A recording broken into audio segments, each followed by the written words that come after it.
လက်ထဲမှာရှိနေတဲ့ license မြေ permit မြေဒီကိုတရားဝင်အာမခံချက်အပြည့်ရှိတဲ့ grant မြေအဖြစ်ဘယ်လိုပြောင်းလဲပိုင်ဆိုင်ရမလဲဆိုတဲ့အဖို့တက်အဆင့်လေးကိုအဆုံးထိလိလာလိုက်ပါပထမဆုံးအနေနဲ့ဘယ်လိုမြေအမျိုးအစားတွေက grant လျှောက်ထားခွင့်ရှိတယ်လဲဆိုတာကိုရှင်းရှင်းလင်းလင်းသိထားဖို့လိုပါတယ်၁ license မြေ၂ permit မြေသို့မဟုတ် license မတူရှိသောမြေ၃ squatter မြေတို့ပဲဖြစ်ပါတယ်တစ်မြေကဒီထဲကတစ်ခုခုနဲ့ကိုက်ညီတယ်ဆိုရင်နောက်တစ်ဆင့်ကိုဆက်သွားနိုင်ပါပြီ grant တစ်ခုရှောက်ကြော်မယ်ဆိုရင်အဓိကအားဖြင့်အောက်ပါအထောက်အထား၄မျိုးကိုပြည့်ပြည့်စုံလုံးပြင်ဆင်ထားရပါမယ်၁နိုင်ငံသားစစ်ဆေးရေးကပ်ပြ၂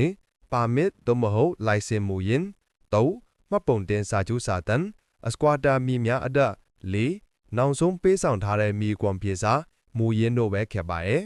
စာရွက်စာတမ်းတွေစုံပြီဆိုရင်သက်ဆိုင်ရာဌာနကိုတင်ပြရပါမယ်ဌာနကစာရွက်စာတမ်းမူရင်းတွေနဲ့တိုက်ဆိုင်စစ်ဆေးပြီးမှန်ကန်တဲ့ဆိုရင်14ရက်အတွင်းကန့်ကွက်သူမရှိပါကလုပ်ငန်းစဉ်ဆက်လုပ်မှာဖြစ်ပါတယ်ကန့်ကွက်သူမရှိရင်တော့တတ်မှတ်ဝေဆောင်ကတွေပေးသွင်းပြီးတဲ့နောက်နဲ့တက်သေးတွေရှေ့မှာမြေငါးစာချုပ် grant ကိုလက်မှတ်ရေးထိုးထုတ်ပေးမှာဖြစ်ပါတယ် grant ရပြီဆိုပြီးမပြီးသေးပါဘူးရလာတဲ့ grant စာချုပ်ပေါ်မှာအခွန်တစည်းကောင်းသွားကတ်ရပါမယ်ဒါအပြင်3လတစ်ကြိမ်တစ်နှစ်4ကြိမ်မြေငါးက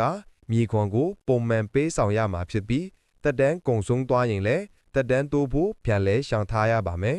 grant ပျောက်ဆုံးပျက်စီးသွားရင်တရားရုံးကြမ်းကြိလွာရဲစခန်းထားခံချက်တွေနဲ့အတူမစ်တူမန်ပြန်လဲရှောင်နိုင်ပါတယ်မစ်တူမှာတော့အခွန်တစည်းကောင်းထပ်ကတ်စရာမလိုပါဘူး grant တက်တန်းတိုးမယ်ဆိုရင်တက်တန်းကုန် grant မူရင်မှတ်ပုံမြေကွန်ပြေစာတွေနဲ့အတူတက်တန်းမကုန်ခင်ရှောင်ထားရပါမယ် grant ခွဲစိတ်မယ်ဆိုရင်မြေကွက်ခွဲအသေးဘူးပုံစံမြေပုံတွေနဲ့အတူမူလအမီပေါက်ကရှောက်ထားနိုင်ပါတယ်အမီပြောင်းမယ်ဆိုရင်ပိုင်ဆိုင်ရောင်းစာချုပ်အဆက်ဆက်သို့မဟုတ်တရားရုံးအမိန့်ဒီဂရီ grant မူရင်မြေကွန်ပြေစာတွေနဲ့ရှောက်ထားရမှာဖြစ်ပြီးကန့်ကွက်သူမရှိရင် grant မူရင်းပေါ်မှာပဲအမီပြောင်းလဲကြောင်းမှတ်တမ်းရေးသားပေးမှာဖြစ်ပါတယ်ဒီလောက်ဆိုရင်တော့ grant လျှောက်ထားခြင်းနဲ့ပတ်သက်တဲ့လုပ်ငန်းစဉ်အစအဆုံးကိုခြုံငုံနားလည်သွားပြီလို့မျှော်လင့်ပါတယ်အဆုံးထိစိတ်ဝင်စားနဲ့ကြည့်ရှုပေးခဲ့တဲ့အတွက်အထူးပဲကျေးဇူးတင်ပါတယ်ဒီဗီဒီယိုကအသင့်အတွက်တကယ်ကိုတန်ဖိုးရှိတဲ့အကျိုးရှိတယ်လို့ခံစားရတယ်ဆိုရင်အသေးလေးပြီးပြီးအတိအမှပြုခဲ့ပါအောင်